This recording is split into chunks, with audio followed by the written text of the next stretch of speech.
folks. Today I'm going to be taking a look at a Goblin Bat Wyvern Rider from Emvicreatives. Okay, so today I'm going to be taking a look at a Goblin Wyvern from Emvicreative. It is a resin cast, and the Wyvern is a little different than your usual. For in this case, it's a big bat.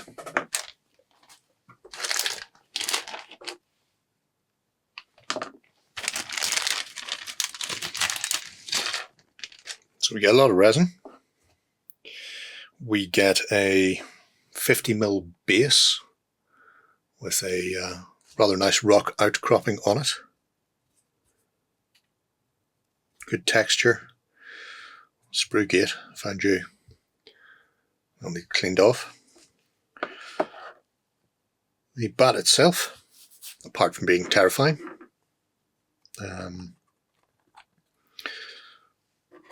it makes a lot of sense for goblins to have bats as their giant wyvern flying things. I believe it crawls down. Yeah, so it will sit on the front of the rock with its hind legs at the rear. The body's a solid chunk of resin. The rest of the pieces are very finely detailed. Not much weight to them. Nice light but strong. There's enough flex that it's not brittle. You're not going to have bits breaking off on you easily, but you're not having a ton of weight behind it. It's a really nice cast as well. I like things like the rings that have been clipped into the wings. It's got one on the other side as well. Somebody likes to show off their ostentatious wealth. We have some big bat ears with, I suppose, a ball socket, but it's not really going to move around much. It's just going to sit in one piece in one direction.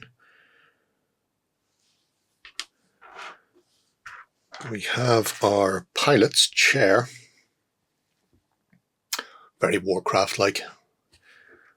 Very spiky. Still an eyeball in that skull. Then we have the pilot himself with his goggles on. I really like the look of their goblins. The big nose, I know, is very marmite for some people. They didn't like it. I will say it's resin. If you don't like it, you can pare that down into a regular pointed nose rather than the big bulbous thing. But I think they're really cute. Really nice detail on the flying goggles there. Some sprue to remove from the top of the horns and from his feet. But otherwise, it looks like a nice, clean, crisp cast with plenty of detail. So I'm going to take this off and get it built up.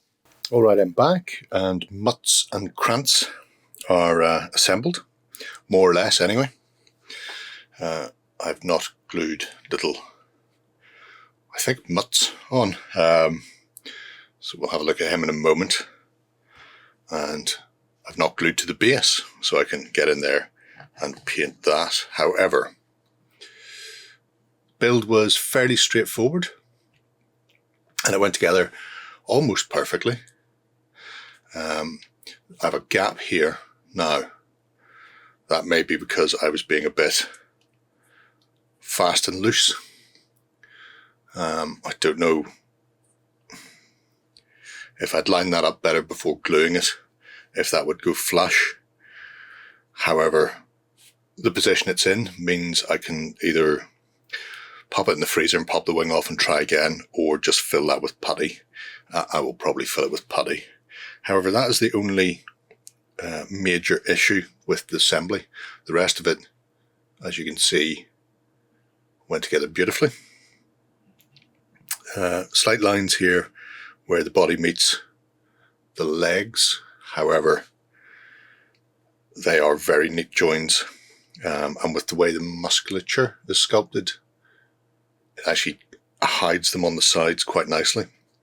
I could use a very thin putty washed over it, like a milliput mix, to try and hide that completely. Or The primer may actually hide that. I will need to do a little something around the tail, but, you know, here's what it is. Detail is beautiful. As you can see from our delightful bat-winged wyvern. Batvern, maybe. Beautiful sculpt. Really interesting concept. I have to say, I love him to bits. Let's just bring this in a bit closer and have a look at our goblin. Here we can see the Goblin Assembly. 2 arms on, head on, armour on. This piece I've put in the wrong orientation because I am a Muppet.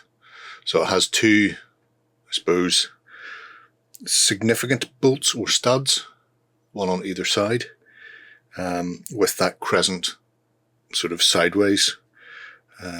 It will fit in any orientation there because of the way the parts are. However, when he is glued on and he just sits in there, so sort of one hand on the ring and the other hand waving his sword aloft, you don't see a huge amount of that gut plate. So even though I've put it on theoretically incorrectly, I'm not too worried. However, again, beautiful detail from the armour down to the sort of heavy furs that he's wearing to protect him at high altitudes. And I do like the substantial brass ring there to keep him seated in place, because he doesn't have a lot going on with harnessing or strapping. Overall, beautiful, beautiful miniature from Emvicreative, or Bigature, I suppose. The only question now is, where do Mutts and Kranths live, and what game am I going to use them in? So there we have it, Muzz and Kranth, a gruesome duo and an absolutely beautiful sculpt. I know the noses aren't to everybody's taste, but I really like them. So, you know, suck it up. If you don't like it, cut it off, trim it down, file it away. It's only resin.